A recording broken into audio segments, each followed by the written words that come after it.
Hello, my name is Carol May Whittick, spiritual life coach and your host of Her Conversations, Tools for the Awakening.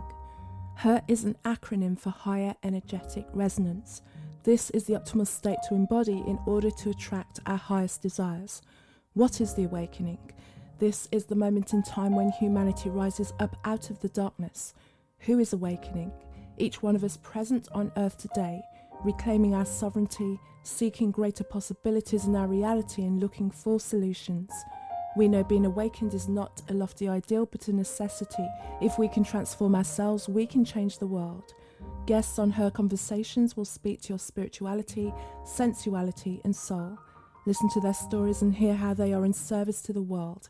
Let their words in these conversations embolden and inspire you. Before this week's episode, I just want to share with you some ways that I can support you.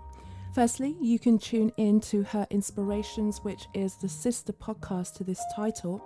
And in each episode, I explore a different aspect of our spiritual and creative journeys. And also, if you join the mailing list, you'll receive emails with additional teaching points and resources for you to explore deeper on your own personal journey.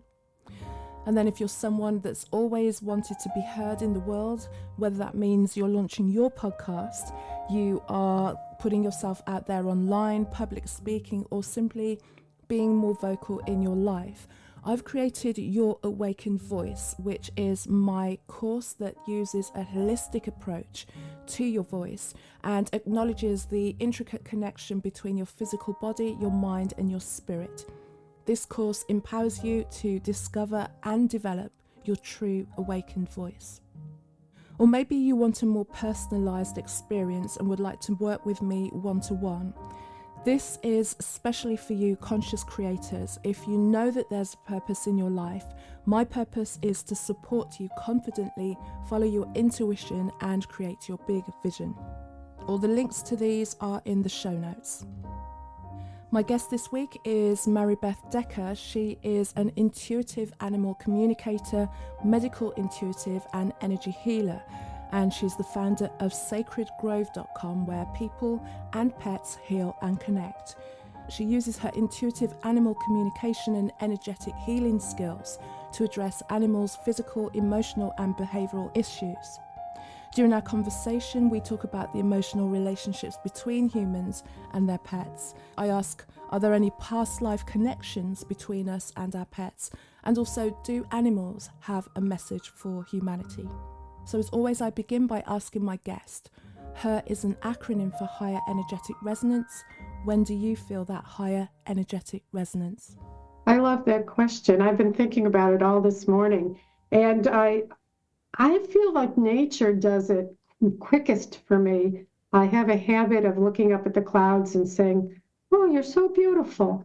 And honestly, I feel like they go, "Oh, nobody says that much."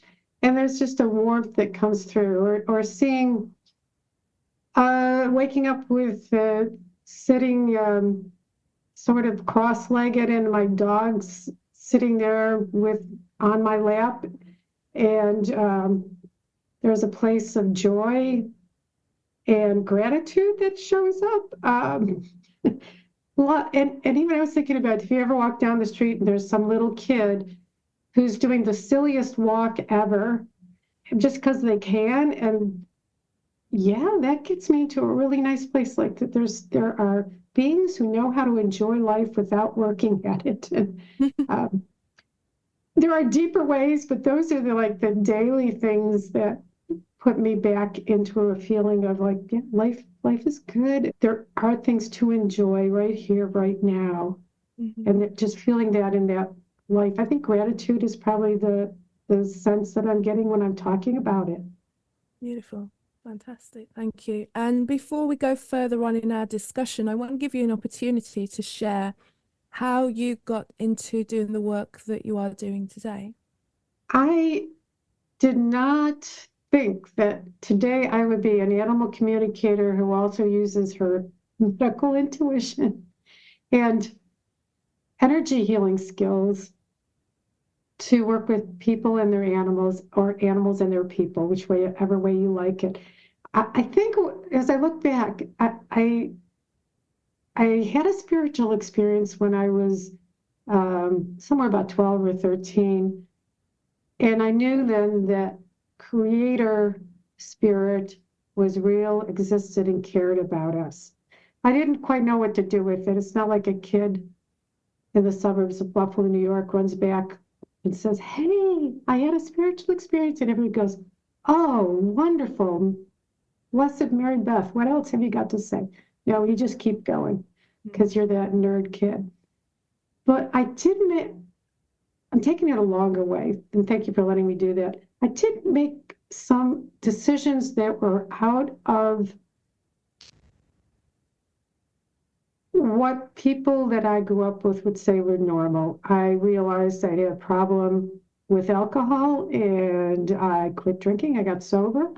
And in my place in life, all we saw was people with alcohol problems who just drank until things got really bad and there wasn't a lovely solution. And so I took a different turn there.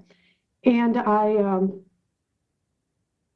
lot of people my age, that thing they talked about, girls were supposed to get married pretty quick out of high school, or they used to call, believe it or not, college was the MRS degree, because you was looking for a guy who got a college degree, and that was the guy you would marry. I joined the Navy out of college. So I've been doing things differently than the norm. And so when I decided, after getting out of the Navy, after another career in an association, which was lovely, that I was going to do massage, and then I was going to do energy healing. And that took me to the place where my dogs started communicating with me. Really. A couple dogs had already passed. Those are the guys that came through first. My dog Timmy and my girl dog Eddie, who was named by my children. And then started with the dogs who are still here on the planet. And when my dog Tibor, who we knew he came from rough beginnings. You could tell from the scars on his body, and he was a year and a half with broken teeth, and he had passive aggression. And I saw pictures of him around people who were trying to train dogs to be either attack dogs or guard dogs and things like that. And I saw this vision twice, and I'm like, what the heck's going on? And at that point, I was talking to my friend Mary, and she adopts donkeys, rescue donkeys. But she said, "Maribeth, that's animal communication." I'm like, what? So I got training in that, and I continued training in my energy healing, so that not only could let me step back and say, if somebody comes to me and as an animal communicator or medical intuitive and says, "Please connect with my animal," I know that they have got an open heart who will go to great lengths to repair whatever is wrong in the relationship, and dealing with not only the soul of the animal I'm working with, but an open-hearted human who is willing to hear whatever comes through. That sold me, and it has continued to keep me in this place. And that is where I just loved helping people and their animals figure things out about what was going wrong, or how things could go better, how they were physically feeling, even end of life stuff. Were they enjoying life anymore? Were they ready to transition? At least how is it feeling? And then the people get to decide. That's a lot. And I want to thank you for letting me say all of that. That's no problem. That's no problem. And it kind of, as you were speaking, there was so many little kind of notes that I took down and thinking, like, these are things that I'd like to ask you. So I suppose the first one I'd say is with regards to animals and their humans, and humans and their animals. One thing I put down was when the animals resemble, there's almost like a resemblance with them physically, like the hair will be the same, or there'll be kind of a physicality that's almost, they could be related if they weren't, different species. Is there something in that animals and the humans are connected via soul, in terms of like how we would say we meet our soulmates as humans, that then there's this soulmate connection through animal and human? And who could that animal be? Could that animal be a reincarnation of that human's past partner or something like that? I hope that you've heard me through those questions. Yeah. So I do believe in soul families, and for me, reincarnation has, since I was in high school, seemed like, oh yeah, reincarnation makes a lot of sense. Gives us a chance to try to do better than we did last time around. And then when I started working with animals, I realized with the idea of soul families, where we're connected over time and maybe over lifetimes, our animals are also part of that soul family that comes back together in different beings. And I do think that the possibilities are pretty open. My experience for me has mostly been that my animals, I could recognize them as who they were to me in their previous life. Like my dog Tibor really felt like my dog Timmy coming back. But I have heard, and I trust people who say, yeah, what was it? My cat sure reminds me of my grandmother or my grandfather or something. And I'm like, could be. Why not? You do hear people say, boy, I wish I had that dog's life or that cat's life. It's so good. And you wonder, well, why not? Certainly, as I get to know non-humans more deeply, I realize that they have emotions, they have memories, they have things that they like and they don't like. Their past does affect their current life, especially if it's been a rough past.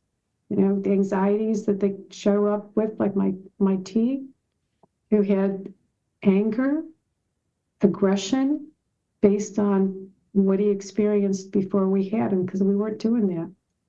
So they feel grief. They have many dimensions that we used to identify as human only. I don't think that's true anymore. And if you want to look it up, start looking at the studies. Dogs are the easiest ones to study, so you're going to find a lot of stuff on doggies. But I've noticed that in other animals as well, other non-humans as well. Yeah, I think they can be. I think they are coming back and being part of our families in a new form. Beautiful thought. And what is the nature of your work? So why are people coming to you, and what would you say is one of the main services that you're offering? If there are behavioral problems, and I am not a behaviorist, that is not my training, but I can be an assistance, because anything like dog training or cat behaviorist, they're working generally from the outside, the visual cues, the behavioral cues, even the vocalizations and what they do. I'm going from the inside. So we're doing behavioral stuff like, where did that anxiety come from? So I do anxiety, cats not getting along. I've been working with my two little girl cats for a while about not getting along, and cats using the litter box, a big deal for all of us who have cats, and helping them in whatever way will make everybody enjoy their time together more. It's like, because you got a family, and so if your cat continues to pee outside the litter box, or your dog doesn't make it outside, you love them to death, and still you've got that feeling like, Mm-hmm. So we can talk to them and show them what else they can do, if we can do some energy healing or find out if there's a medical problem that might be causing it. You get a lot more resources there. There's also physically, people want to know how their animals are feeling physically, where things are showing up, where the pain levels are showing up, where they're, what the cause, and I don't mean diagnosis, because I don't do that, but like where in the body or where's the cause of a physical issue. My most interesting one that I had was a dog who would just faint for no reason and do some shaking too. The vets were looking at neurological brain stuff, right? And their person would come to me and I'd say, I'm seeing like the sinus rhythm of the heart, and it just stops and then it starts. And so it turns out they finally checked out the heart, and this dog has a pacemaker now, and she's doing great. So we do that. We do end of life. How are they feeling? Helping them understand, if you've set up a time, you know, what's going to happen, you know, step out of their bodies, find their friends on the other side, and even checking in with them afterwards. I do all of those things. That's so sweet. What I wanted to ask as well, if there was something that you felt that pets want to communicate to that either they're humans in terms of the family that they live with, or just what they want to communicate in general, what would you feel that was? That's a good one. I always work with animals as individual souls. So I'm not saying, you know, the dolphin species would like you Mm-hmm. to do that. I suppose I could, but I really love the individuals that I work with. So let me get quiet and see what the best answer to that would be. I think I would say that they would love to be seen for the depth of who they are, that they were accepted for whatever quirky personality traits, peculiarities, preferences. Those are the three words I use a lot, that we still find ways to find joy with them and in their presence, and we let them know that.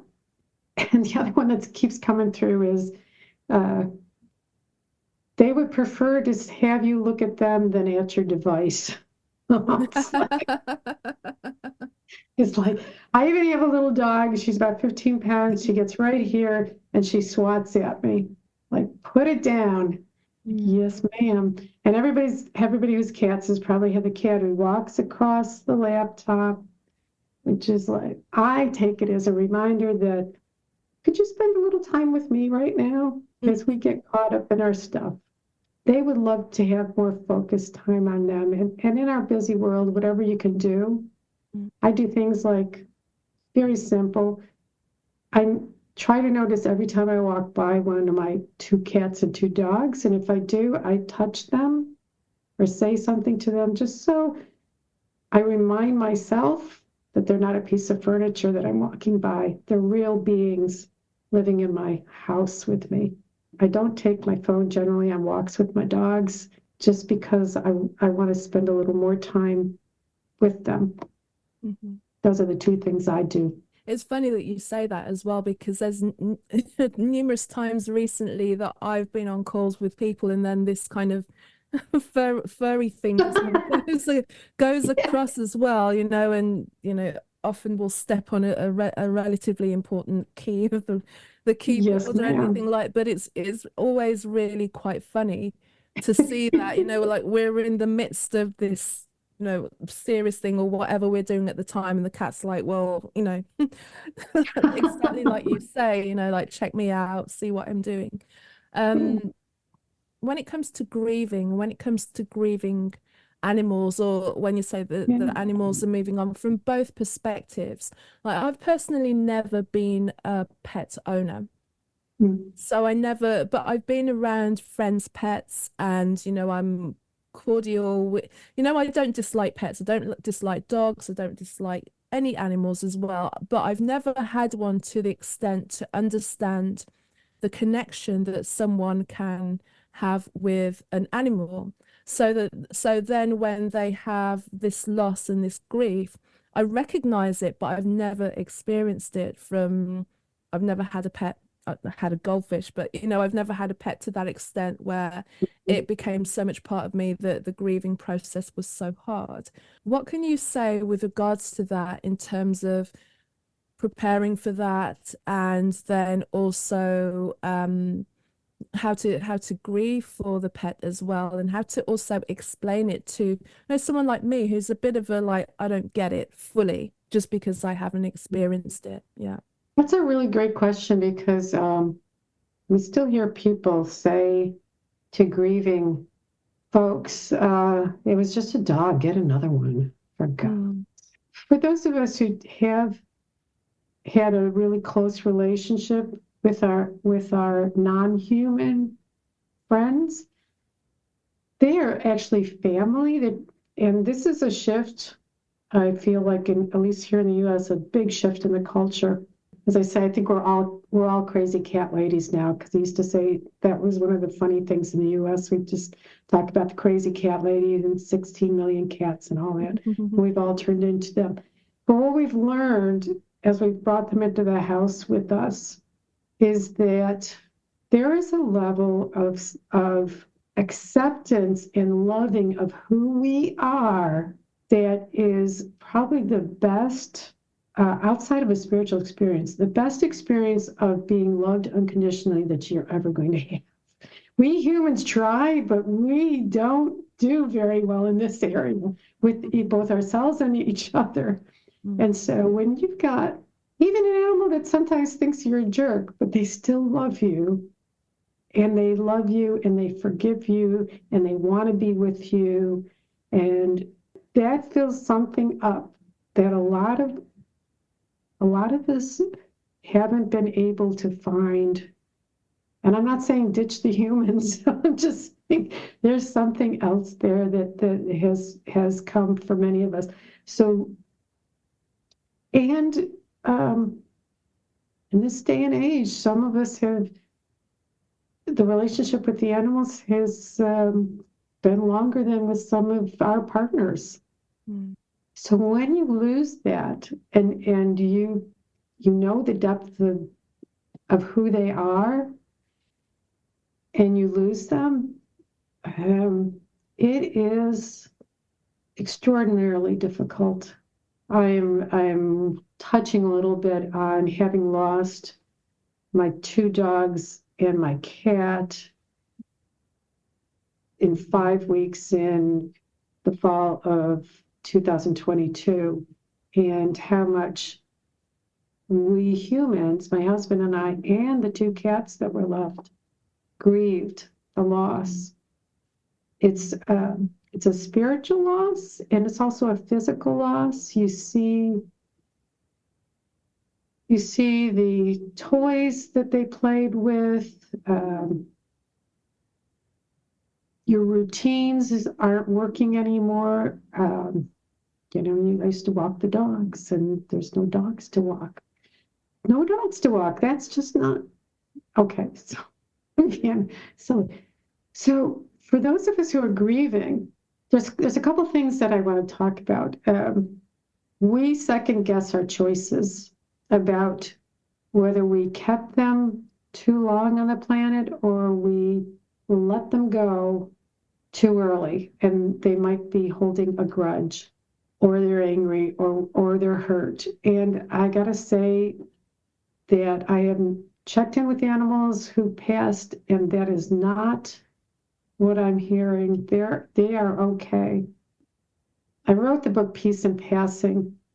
And in that, I came up with the term that I think that our animals gave us their medical power of attorney. I'm using our terms here in the US, like, all right, human, I'm in your family now. I depend on you to make my medical choices, and I trust you, and I love you. And the other thing is that what they bring through into the afterlife is love. If those who are grieving can just remember that and let that go, and just feel the full grief as long as it takes, and don't condemn yourself, that was helpful for me. What about we see so many stray dogs and stray animals. So what is within the souls of those? What's happening there? When we see them in shelters, or that they've been through traumatic times, maybe they were no longer needed by their first owners who maybe bought them for Christmas and then decided they didn't want to they didn't want to have them anymore and then have discarded them. How, are they experiencing that same abandonment wound that, a human would have if they felt that their carer had left them to the elements, almost, really, a lot of the time with animals? I have met animals that do feel abandonment and fear, and are sad, are really sad, and don't get it. A lot of times, an older person will have animals, and when they pass, the sons or daughters will choose not to keep them, and will do whatever with them. We'll usually put them in a shelter, and they don't get it. Or animals that are getting ill, and the people can't afford to take care of them. That the bills there's a lot of money, and they'll go into a shelter as well. And I do feel that there's a sadness there, and you might call it abandonment. And surprisingly, even sometimes, depending on the personality, there can even be a sense of, what did I do wrong? Which has surprised me, because I thought that was a really human thing. But there is a sense of I'm somehow displeased somebody, or that there's something about me didn't make the grade. I'm saying it in human terms, but that's how it came through. So yeah, it's really tough. I think animals who live outside, there are street animals and they have packs and things like that, they may be doing better because that's a way of life. The feral cats who live in a colony, I get the sense with the ones that I have met that there isn't that kind of an abandonment or stuff. It depends on how their life is going on outside. But the ones who've been with the family and are no longer there, that's a tough one. I want to ask you this. There's a slow burn awakening, maybe it's quickening now, within the human consciousness as well over time. Do you sense that there's a shift in awareness and awakening within animals? Have you had that kind of communication fed back to you, or is it a sense of something that they are, that they would be able to communicate to you, especially if they have a sense of humans just going through a little bit of a crazy time and not really getting things so well, do you know what I'm saying? Where you're just like, come on, guys, pull it together, Do you get an awareness of that? Anything from that? Yes. And it's just kind of an inkling that's come in lately, that it feels like they cut the fact that in many of the cultures, our animals are now part of the family, really part of the family. They're kind of stepping up. And what I'm hoping, or my sense is, which I hope is true, is they're stepping up to say, we are valuable, we're part of your world, and wake up. I don't think that it's like my dog Newt's over in the corner. He's not sitting there thinking that every day, but the larger soul, how do you say it? The larger soul issue is like saying, we're trying to have you wake up to see how valuable this place you're living in is, who we are. And if we can wake you up to say through our presence that this earth is worth saving, we'll do what we can. If that means coming and living in the house with you and we can't pee on the rug because humans don't do that, okay, we'll do that. I'm making this up as I go, but there does feel like there's a bit of truth there. And the fact that somehow there's been a shift where people with scientific bent are even starting to do humane experiments or studies to show the rest of us that there is, it's not just a biological robot, that species. They have families, they mourn those who are gone, and they make a difference in the world. And then there's a lot more of that kind of information coming to those of us who need the head stuff as well as the heart stuff. But I think the animals themselves are appealing to the heart stuff. When you just mentioned family, something came to my mind then. When we think about a lineage, we're all born in our family constellations, and sometimes there's kind of a generational trait, not necessarily hereditary, but it could be a behavioral, it could be some level of healing that needs to be let go of by the person who takes the mantle up within the family on the human side. Have you noticed anything with regards to that in terms of pets? I mean, I don't know, because they tend to get separated from the families, don't they, from their litters, and then each individual pup or kitten will go to another home. But is there ever anything like that? Oh, lineage, yeah. Well, I've noticed two things. At times there is stuff from a past life that is still present for the animal because the person that they go with they had a past life together, and there's some stuff they need to finish up. That's not the physical ancestry that you're talking about, but that one feels real to me. With the other one, with the physical lineage, the closest I've come to that is noticing that the mother can influence the babies, how the mother would, and this is not going too far back, obviously, but how the mother was treated, and then maybe it would go back farther. If there was ill treatment of the mother, it can sometimes come through in some of the babies.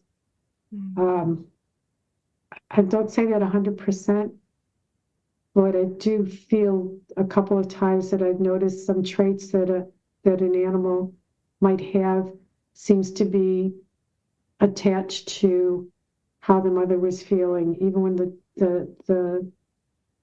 most of the times I felt it with puppies was in utero, and then even after being born, how the mother was treated did affect how that dog came into the family and what kind of emotional issues that they had.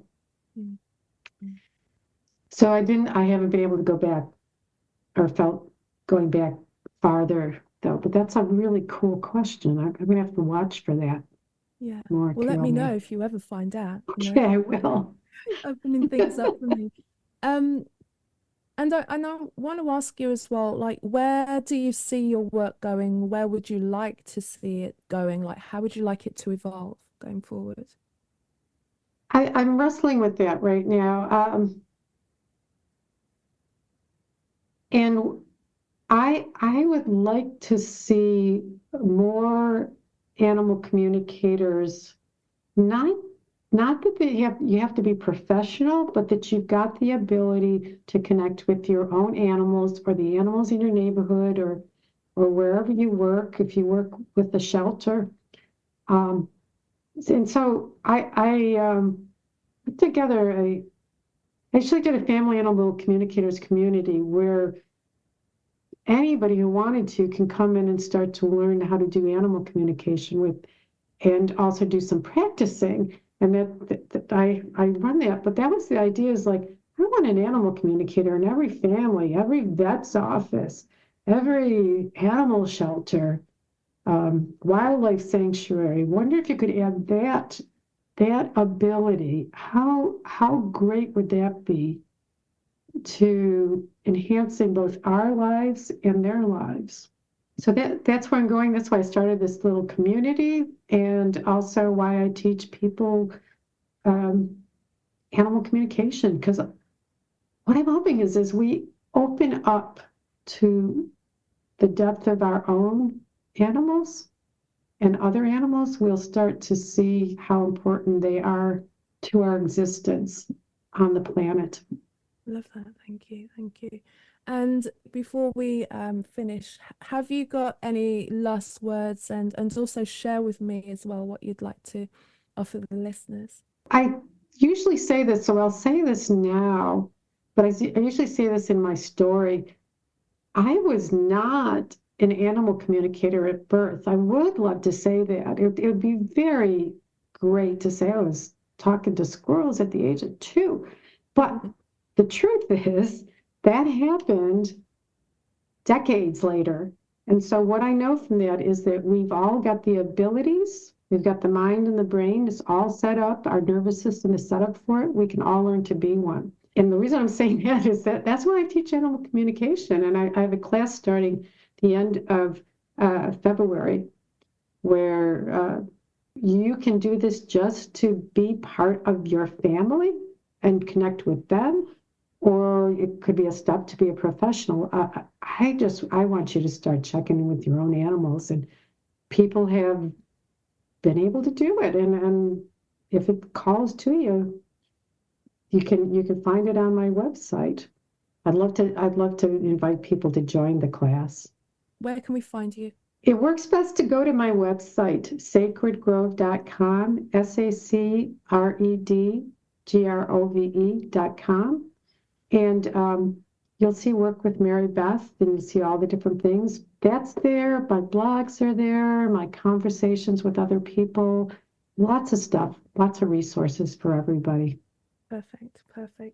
Maribeth, thank you so much for sharing. It's been an opener for me anyway, and the work that you do is really beautiful. Thank you so much for giving me this chance to talk about subjects I probably haven't really been able to talk about before, Carol May. This has been cool. Glad you enjoyed it. Thank you. Thank you, Maribeth, for sharing with me, and thank you for listening. You can find out more about me on my website, which is carolmaywhittick.com, CarolMaywhittick.com. Find me on LinkedIn and Facebook under Carol May Whittick, and Instagram Casmic, CAZMICK. Until the next episode, have a great week. Take care.